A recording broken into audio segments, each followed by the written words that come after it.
Hello everyone and welcome to Cinderful Gaming. In today's video we're going to look at getting started in Warhammer 40,000 with the Dark Angels using the Inner Circle Task Force 2024 Holiday Battle Force box set. Today's video is sponsored by the Warhammer merch shop. Want to grab some merch for your favourite Warhammer army? You can use our affiliate link down below to grab your next purchase and help support the channel at the same time. Leading this box set is none other than the Primarch of the Dark Angels, Lon L. Johnson, the Son of the Forest. Now, as a Primarch, he's got a pretty solid stat line. Movement 8, Toughness 9, a 2+ save with 3+ invulnerable, 10 wounds, Leadership 5+, and Objective Control score of 4. Now, on top of that, we've also got a bunch of cool abilities. First of all, the Primarch of the First Legion ability, where in your command phase you select one of the Primarch of the First Legion abilities, and until your next command phase, this model has that ability. The first being All Secrets Revealed, means once per turn your opponent targets a unit from their army with a stratagem before the stratagem's effects are resolved. If this unit's within 12 inch, you gain 1 CP and that enemy unit needs to take a battle shock test. Now we've then also got Martial Exemplar, which is an aura and puts out +1 to hit for melee attacks, or No Hiding from the Watchers, another aura. While a friendly Adeptus Astartes is within 6 inches of the model, models of the unit have Feel No Pain 4+ against mortal wounds. So a bunch of really cool abilities we can use. On top of that, the Lion himself has Fights First and Deep Strike, really cool rules. The Emperor's Shield, meaning each time a melee attack is allocated to the model on a modified saving throw of a 6, the attacking unit suffers a mortal wound. And a Dark Angel's Bodyguard, this protects him while this model is within 3 inches of any friendly Adeptus Astartes infantry. He has Lone Operative protecting him from getting sniped out. Now, he's a Supreme Commander, so this means he has to be your Warlord at all time, and he's got his own unique armament of weapons. The first of these being his Armor Luminous, his Plasma Pistol, which is going to have a cool sort of Strength 8, -3p, Damage 2 Plasma profile, no overheating on this.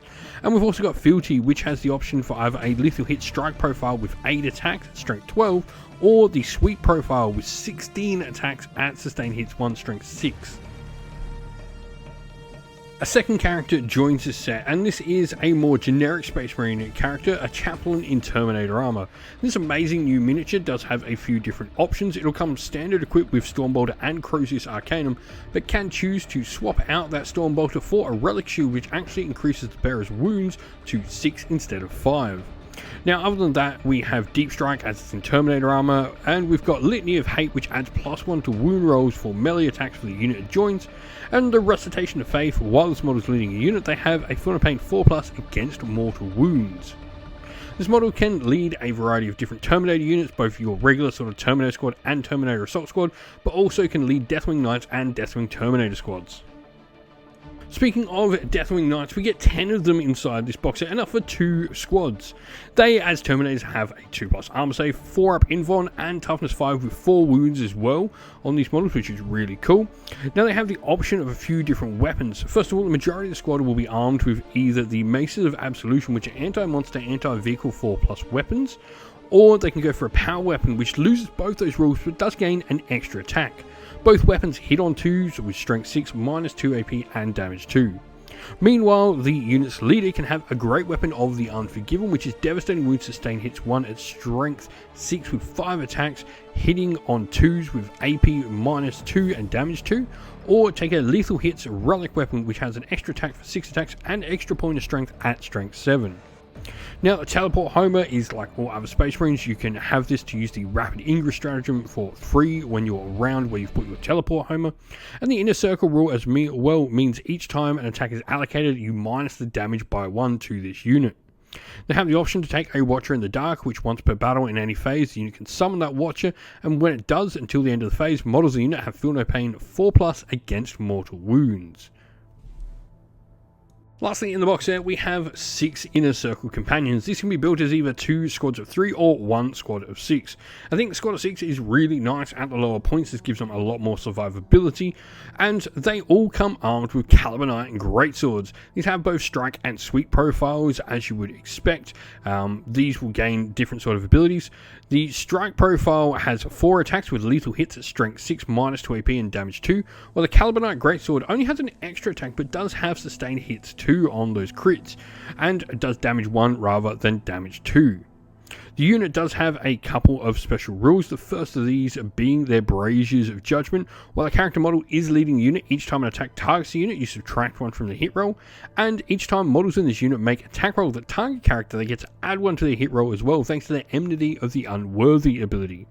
Now, when we're looking at attached units, normally you can have anything that a Sternguard veteran squad would be able to have attached to it, attached to this unit as well. And so our list today is obviously Dark Angels, and we've gone for the Inner Circle Task Force Detachment. This gives us the Vowed Target ability, where at the start of your movement phase you select one of the following. Defensive Footing, you select an objective marker you control until the start of your next movement phase. That objective marker is vowed. Aggressive Push means you select one or more objective markers you do not control until the start of your next movement phase. Each of those objective markers in your opponent's phase is going to be a vowed objective marker, and each time a Deathwing Infantry unit from your army makes an attack that targets a unit within range of 1 or more of your vowed objectives, you add 1 to your wound rolls. Now, you do have a restriction here, meaning you can only include Dark Angels unit, but it cannot include any Adeptus Astartes units drawn from any other chapter. For epic heroes in our force, we of course have Lionel Johnson, and as a Supreme Warmaster, he is going to be our Warlord. Straight onto infantry, as we don't have room to actually take the chaplain in our force here. You could with some changes, but we've gone for 2 units of Deathwing Knights, both of these with 5 models in the unit, and Might Master equipped with the Great Weapons of the Unforgiven and Maces of Absolution. We then have a unit of 6 Inner Circle Companions as well as our last unit. You could swap out 3 of these for the chaplain if you want to. We hope that you found this video helpful in getting started with Warhammer 40,000, and that it was able to give you some ideas and inspiration to start your own force in the game. If you have any further questions, please comment down below, and while you're there, don't forget to drop a like, subscribe, and join our Discord server to check out all of our future Warhammer 40,000 content.